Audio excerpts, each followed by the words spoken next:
Okay, everyone, welcome in. If you're going to be joining us, please take a seat. There's a number of seats everywhere. I know this will fill up in the next couple minutes as everyone grabs their coffee. But in order to keep time, we're going to get started. Good morning. Who's had a good morning so far? Who heard Colin speak today? Did he get you all riled up? Yeah. Excellent. Well, thank you. We are kicking off day 2 with our panelists. And some people close to my heart, my media folks, CBC. I'll be passing it over to Elliot in just a minute. But I did want to do a little bit of housekeeping. So just a quick reminder, get friendly with people, scan your badges, meet with people. Following this panel, we are going to have a Q&A. If you have specific questions, I really invite you, if there's something specific to your industry, to an implementation that you're doing, please feel free to come up and speak to the speakers after, or if you know that they're in the exhibitor booth, go there. Because I know yesterday we got feedback that, I didn't get to ask my very specific question, and it's not something you would generally ask in a general sense necessarily. You probably want to go and speak to them in the exhibitor booth. I welcome all questions. I'm going to open the forum. We're going to have some good time. So please come in and sit. Lovely to see you again. And we're going to kick off with the presentation on designing the digital fan experience. Woo! How to build a seamless, engaging, and memorable digital journey for millions of fans. So thank you, Elliot. You're going to kick it off, do the introductions, and I'll see you in about 15 minutes. Okay, thank you. Hi, everyone. My name is Elliot. This is Osvaldo. Raise your hand who has watched the Winter Olympics. Oh, wow. Okay, way more people than I thought, Osvaldo. No, we had great numbers. It was exactly what I expected. And who watched it on the CBC? Okay. Well, thank you. Who watched it on NBC? Thank you very much. Oh, we don't have. It's okay. It's okay. You can put your hand up. It's okay. There are friends. Well, I mean, for the American folks here, we're the poor version of the NBC. Public broadcaster. Say that. Don't say that. Anyways, we're going to show you behind the scenes of what actually is happening behind the scenes with CX, with all the seamless experience you saw. So next slide, please. Maybe I have the. Oh. There we go. Just want to give you a bit of an overview of what my team is. So my team has customer service is one end. So we have Osvaldo. We also have a strategy, customer experience strategy on the other end, but also modeling as well to understand what the audience load and so on and so forth as well. So 3 different arms. I'm going to walk you through a little bit more. Next one, so you probably have seen some of these out-of-home campaigns, so amazing collaboration with the International Committee, Olympic Committee, IOC, with that. One more, I'm going to show you. This is what we're going to walk you through. Our digital Olympics experience, what is our digital scope here, how we're bringing Canadians together, and also how is CBC bringing all the people together for CX.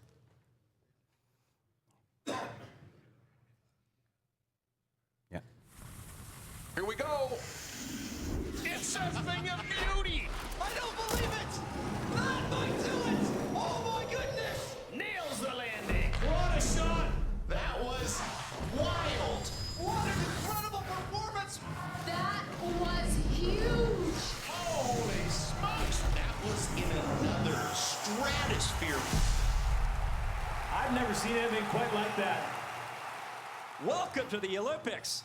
So what you saw was sort of how our brand team kept the promise with everyone, right? Really get everyone excited. And then the next one we'll quickly show it to you is what is a strategy to bring everyone to this service.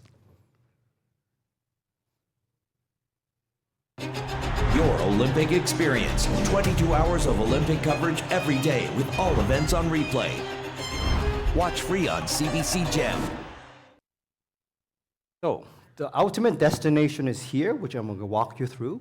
But I want to give a number of you a bit of a context of what we do and what is the offering.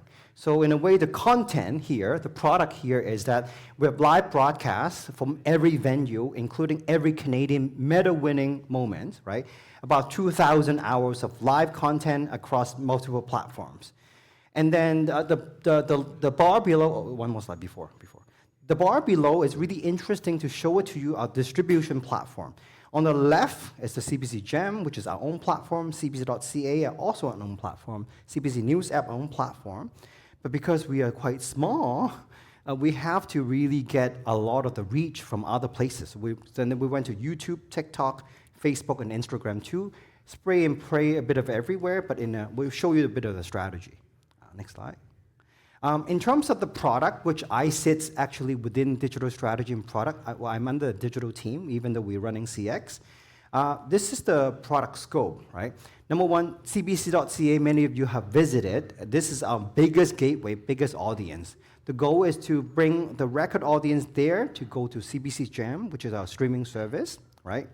And the next one is like what I showed to you with the previous video, is that CBC Gem, which is our video streaming services, is a home for all the live and replay events.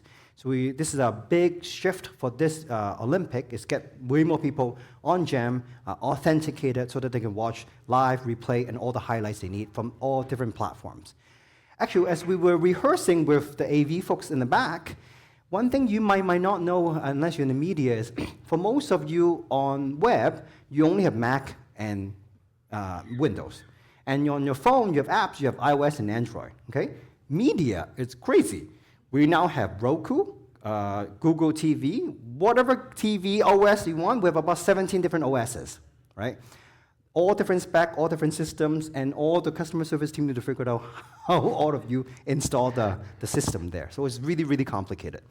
The lastly is the news app, which is the app that's really habituated, and we're going to give people sort of the short clips, most notable news moment and live story pages, so get people really habituated on the news app as well. Next slide, please. This is a high-level view of what it looks like. On the left-hand side, you can see a CBC.ca experience on the mobile phone, how to watch and how to get ready for that. Middle is a CBC Gem app. We have an Olympic hub. On the right-hand side, it was a personalized experience within a news app. And like what I said earlier, once again, ultimately the strategy from my peers is push everybody to here, CBC Gem, right? We have a connected TV. You can see Samsung, Google TV, Fire TV, Xfinity, Roku. Like everyone is now watching on a big screen rather than a small screen. So in terms of the journey, I was told now these days we don't use funnels.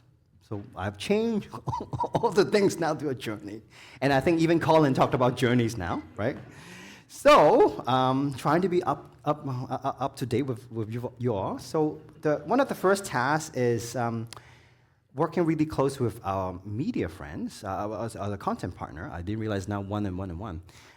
So all the unaware and awareness. So because our CBC Gem streaming services not really good with search engine optimization, SEO, right? So we knew that itself is not going to be alone enough to get the audience coming through. So the content team, the sports team, did a lot of the work to cut the content differently, put it on YouTube, TikTok, and Instagram, really trying to captivate people's attention, because most of our audience don't come to us at all. They only come every 2 years, every 4 years, only in between only coming through for the games, right?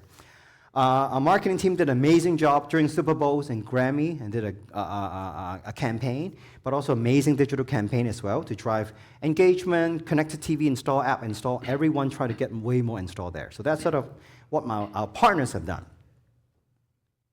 Oh, and then about a year ago, before the Winter Games, I was in my Vancouver home office. I woke up and then I'm like, Osvaldo, WTF? Okay, so what we forgot, and most of our partners forgot, is yes, we are changing our strategy this year to get way more people on CBC Gem, but everything on Gem has to be people log in and sign in, even though it's a free service, right? But because most people don't use the service, right, at all. So think about, we have amazing reach, but they don't really come use that often. And I'm like, Osvaldo, what should we do? Right, so really, we're going to go through sort of two challenges for customer experience in this Olympic sort of environment for us. One is, as Elliot mentioned, users can only watch Olympics on CBC Gem in a signed-in state. So a couple changes from previous Olympics. One, in Paris 2024, Gem was not the only place for live content on CBC. We could watch it on CBC.ca. So, and that is unauthenticated. So now we're funneling everybody to GEM because it is a much better video viewing experience, but then we also need everybody to log in. So we have millions of users who may actually have an account, a CBC account, to typically use it on the news app or on .ca, or people who just don't have a CBC account but use our CBC services frequently. And we have to get all these people funneled into GEM, signed in time for the Olympics to provide that seamless experience. Because as we know, and we've seen it across multiple OTT providers with sports, there are challenges at times when everybody comes in to watch the big game live at the same time, and suddenly they can't log in, or they're getting error messages and things like that. We've seen it with Sportsnet, we've seen it with Netflix, we've seen it with Amazon. Yeah, so then we thought about, okay, what can we do? And some of the conferences yesterday talked about there's a lot of noise, right? A lot of signal to noise, and how do we find out the noise? So we have hundreds of different dashboards available, and my team was really struggling to get our partners to be aware of this problem. In the end, we're going back to one dashboard. It's about how many days we have to get people ready from the first day they're aware of Olympics to the day they're actually the peak moment of there. And turns out we're only about 3 days. We also learned that you can't just lie to the customer and ask them to come 7 days earlier. Nobody cares about the Olympics 7 days before, right? Right? You can't promote Game 7 7 days before Game 7. So we realized that if we don't get it right, he's going to scream at me because the customer service folks is going to be I can't really, scream really at him, mad. but yeah. My folks will scream at me. I'll present it nicely to Elliot. Thank you, thank you, thank you. Yeah, so then we come up with this really simple thing. In the end, we call it Get Ready Plan. Ultimately, we work really closely with a lot of our partners. So in the end, on-air host was telling people, please sign in, please sign in, please sign in. We did a how to watch article, which I showed to you. We email multiple millions of people, get them all ready to go. But make sure that everyone is aware where to go, what to do, right before the game. However, we show you even more challenges as we're facing, right? Everything is quite seamless from you all, but it's a lot of the challenge. So maybe I say one thing. Okay.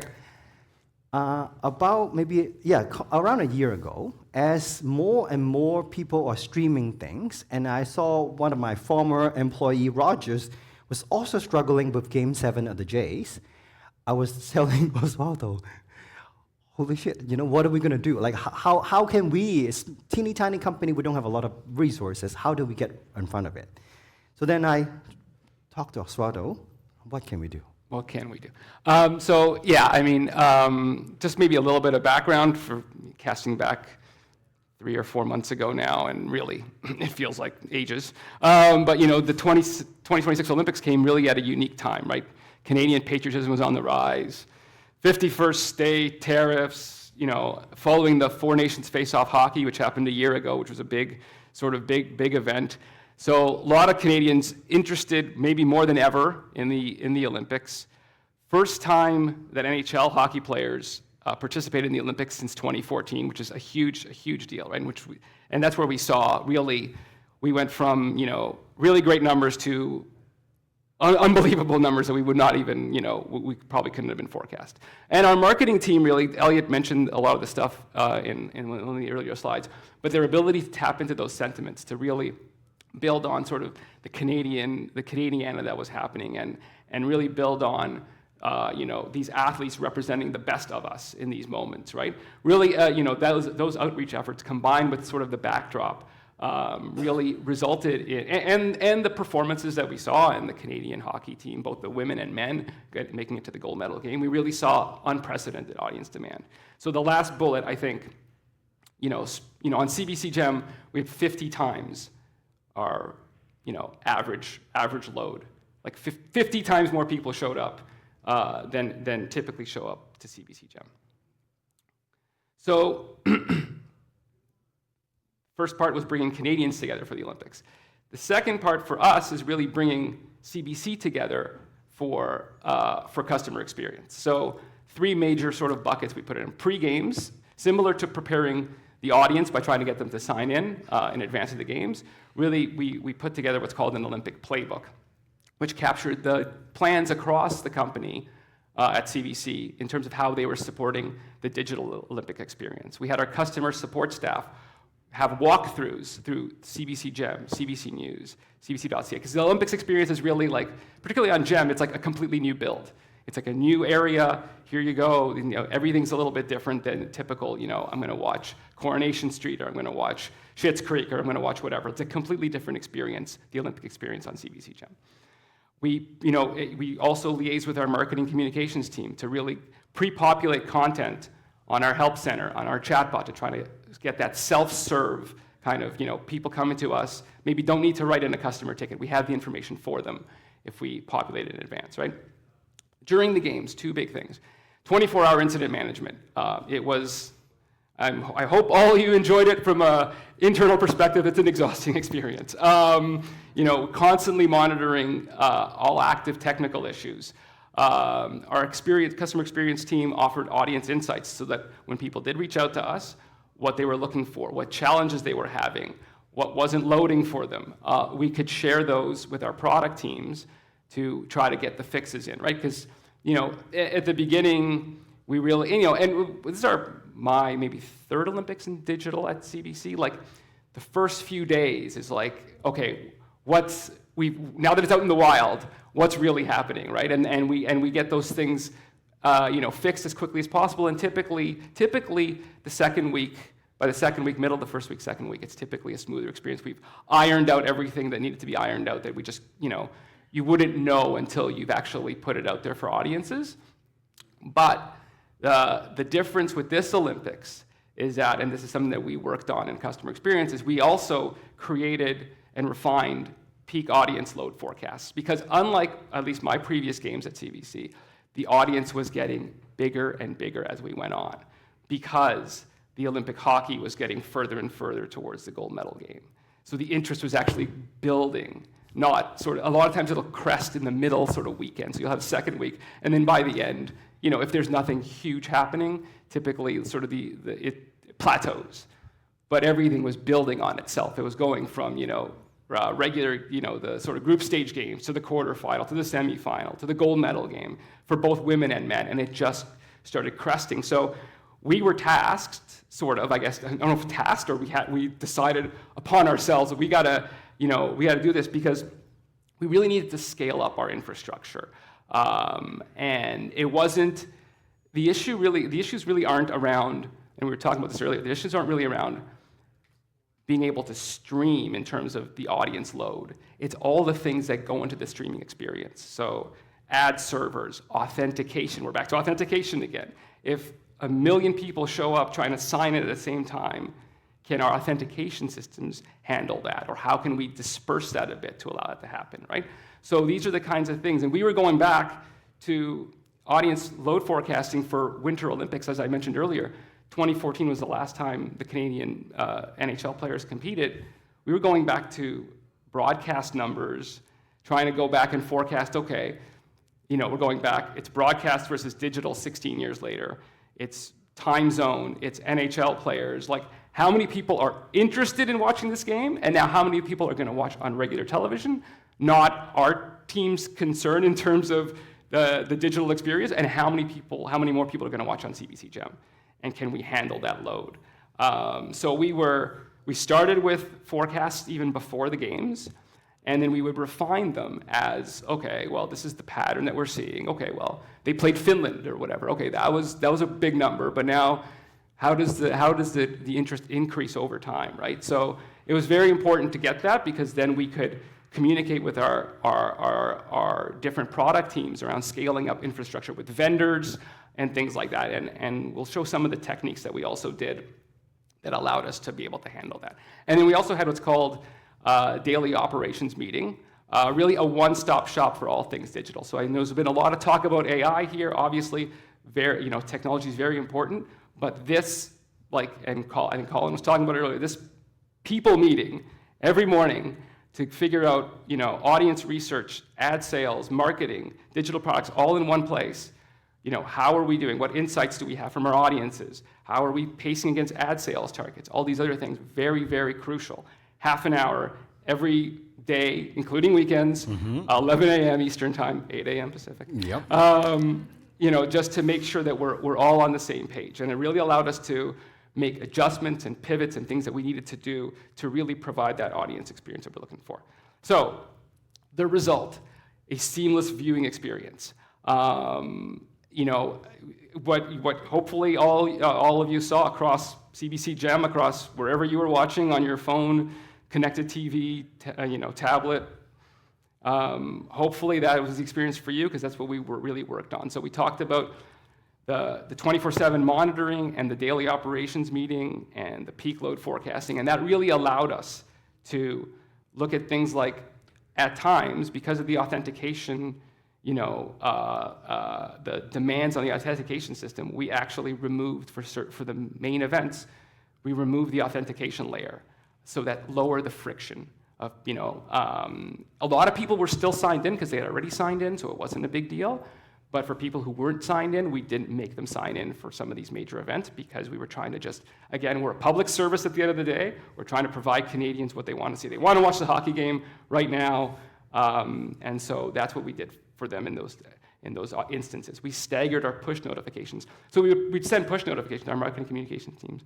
Hey, the puck drop is at 10:40 a.m. We would sort of stagger them a little bit, so not everybody would get the notification at the same exact time and sign in or log onto the system at exactly the same time. So we worked with our marketing partners to be able to do that, right? And then we were talking about ad sales forecasting. We disabled pre-roll ads. Again, ad server is another complication, in terms of getting people to what they want to watch. So we were, like I said, audiences were fantastic. So we were in terms of numbers. And you're all fantastic as well. We were able to reduce that friction point, right, so that people can get to what they want to see. So in the end, we, prevented crashes. We delivered a seamless experience despite really a record load, and we'll get to that record load. So we delivered 89 million digital streams, which is 3 times what we saw in Beijing 2022, and over 600% increase in time spent on GEM. Like I said, when 50 times our average load is showing up, right? And like I said, we're a public service. We're here for Canadians through the joy and through the heartbreak. 8.7 million viewers across all platforms were tuned in when Jack Hughes scored the gold medal goal for the USA. But we were there, and really we provided Canadians, again, that public service that they're looking for, which is why they come back to us for the Olympics. And I think that we're through. Mm-hmm, yeah. Question. Questions, yeah. I think one more slide so they can see our names. Yeah. Oh, there you go. Yeah. Oh, wow, questions. Okay, great. I don't know if, we're using the mic. Oh, lots of questions. Wow. I'm so happy. Let me come to you.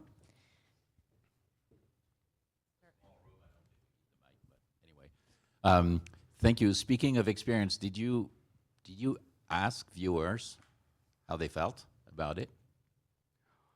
It's one thing to have a gazillion more people. We so, as you may expect in customer experience, and maybe may expect at CBC particularly, we typically, most of our feedback generally in non-Olympics times tends to be complaints. We don't like this host, we don't like this content, you're biased, or there's some technical issues, which happens. We got around actually every Olympics, we do get quite a bit of positive feedback. People reaching out, telling us. Now, there's still complaints, right? Like, we still get the complaints. A lot of times people have issues, to be honest, with the level of advertising. Like, again, we are partially funded by commercial, like we have to make some money to offset the cost of these things. So we get that kind of feedback, but we do get a lot of positive feedback around Olympics, around our coverage, a lot of comparisons to our friends at NBC. I'm not watching their coverage, so I don't know. But it tilts a lot more towards positive than our typical day, let's say. I'm just curious to know if you had any retention in some of those people who watch the Olympics, and then after the Olympics, if you found that there was more people streaming on CBC Gem for your regular Yeah, program? I'm gonna do it. So in the previous game, we did this thing called the retention plan, and it was one of the first things for CBC to even thought about retention plan. So I brought it through. This time we decided to focus more on the get ready plan, but we still have the retention plan in place. There was an offer given out to people to get them to sign up for premium service, so on and so forth. In the end, the retention was actually way better than the previous game, surprise to us. So I think somehow, somewhere, whatever they were offering to people is sticking around.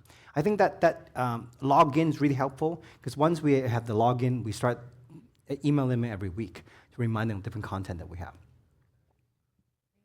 I thought you up here. Same question. Okay, I'll come back to you in a sec. Hi, a big fan of the CBC Gem app. I like to do what we call Olympics maxing. Thank where you. Olympics watch maxing. Olympics maxing, you watch like multiple different streams on multiple different devices at the same time. And they all worked seamlessly. They all worked very Wow. seamlessly. Wow. Thank There you you very go. much. So my question is, you previously mentioned that before the Beijing Olympics were kind of split between the CBC Gem app and the CBC .ca, on broadcast. Yeah. So with the app this year, it seemed like there was a majority of a transition towards the CBC Gem app. I'm wondering, did you experience any pushback in terms of audience reception towards it in comparison, and just how you've addressed I'll it? take that one. Yeah, go I'll ahead. take- yeah, I mean, so just to be clear, we still broadcast 22 hours a day on regular television, just so that for clarity. So the pivot this time was going from cbc.ca, where you could watch sort of on a web page with a video player, to being only able to watch on Gem. So that was we did not. I don't think we got a lot of negative. The viewing experience is so much better. What you do get is, why do I have to log in for this? I think there was some confusion up front, just like why Jam at the beginning. But I think that's why the Get Ready plan helped, because we use the sports host on site to tell people about what's the importance of it. But also there's a lot of communication up front about why we're doing it. I think once it's being clear to people, then people will just really follow. Because I think the difference is, NBC you have to pay. This one you don't have to pay, so people will just listen to you because you don't have to pay for it. Right? Elliot, Osvaldo, excellent. Thank you so much. Question. Love the Get Ready plan. You go through this massive execution. It now becomes BAU. And I'm curious, in your learnings, preparing for the event itself, what aspects of CX did you then just normalize as part of your BAU?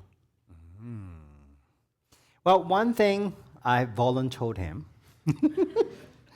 So, which was from a couple games ago, the daily operations meeting that we meet for the half an hour, we turn it into, I wanted a daily one, the BAU version, massive pushback, but in the end, I convinced him to do weekly. So now we at least look at things on a weekly basis and get things much more ready. However, we've learned a lot more BAU is, we now really hone it in to figure out, okay, what is next peak load? So we did that exercise earlier. For the whole fiscal year, what are the big things happening? Surprise, surprise, none of them. Even the US midterm election, we're not expecting any load like this. The next one is going to be LA Olympic Games. So I think we will now learn that. More integrated incident management, how can we make sure that we really work tightly with our IT partners to make sure that everything works well? Okay, great. 2 more questions. Yeah. And I have the people already, so sorry. Wow. If you have any other questions, the guys will be here, or you can see them out front. Please feel free to ask some questions.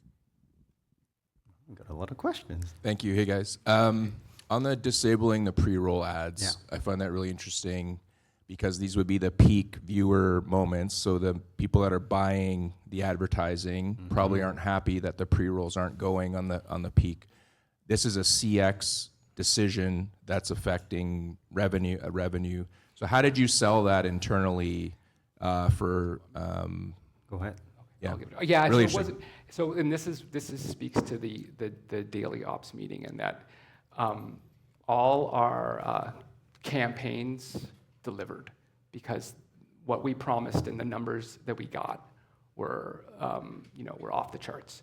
So that made it very easy. And so they were very receptive to the idea of, listen, we don't need this right now. We prefer it, but we don't need this. And, to make, especially as the audience numbers continue to rise up, to try to remove those friction points was more important than keeping the pre-rolls. The revenue team was fully on board with that, but in a different instance where you're both trying to manage the user experience and you're not meeting your sales numbers, that could be a much more difficult conversation. I totally acknowledge that. But in this case, it wasn't. Maybe I add one more thing. Ultimately, it's still very data-driven, right? So we have two bunch of models. One was I forced the sales team to give me a daily forecast where they need to be and a daily pacing how we delivered. Because we're not good at the beginning, but we rise back as the hockey, both men and women do really well. We recover. So the proof in the pudding that, hey, we're actually really doing really well. And slowly, I'm tapping into Osvaldo's team is all the audience negative feedback. We're done. All the audience negative feedback, we rise it back, bring it back up to the executive team, saying that, hey, these are the problems we have. Okay, thank you, Osvaldo and Elliot. This was excellent. And as someone who worked in the media, I found it compelling. Great questions. Everybody clap for yourselves. These are the best questions I've heard this whole time. So excellent. Thank you both very much.